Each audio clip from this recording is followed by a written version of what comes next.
Fear, panic and uncertainty spreading across parts of South Africa after Mozambique confirmed that at least 5 of its citizens were killed in what it described as xenophobic attacks over the weekend.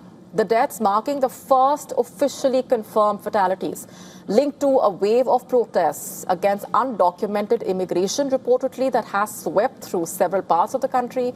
And according to the government there, around 800 of its citizens were caught up in violence that erupted in a southern coastal city on Friday. And as the tensions escalated, hundreds scrambled to escape the unrest.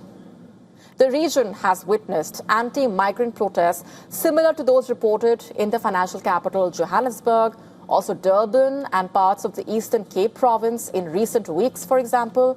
Last Wednesday itself, the first group of Ghanaian nationals repatriated from South Africa arrived in Accra after waves of anti-immigrant protests heightened safety concerns within the foreign communities.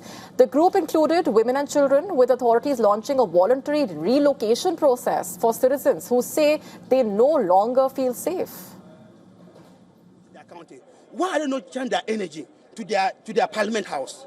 Why not change their energy to their state institution? Why not change their energy to the ordinary Africans? Why not change their energy to those institutions that they feel that they're going to work for them? Immigration are there. So if the immigration failure, what are you going to do?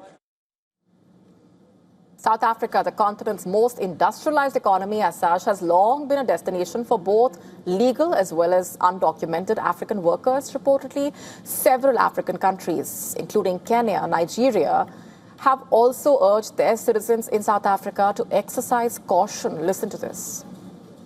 South Africans would generally like to see fewer immigrants on the street. They'd like to see the borders closed or at least strengthened. They would like to see South Africans privileged more in the labor market and access to services. But most South Africans are not willing to march and to support the kind of violence that we've seen in the last few weeks. In fact, South African authorities have condemned violence against foreign nationals and pledged to crack down on xenophobic attacks, saying such acts have no place in the country's constitutional democracy. To stay up to speed with the latest news, download the WION app and subscribe to our YouTube channel.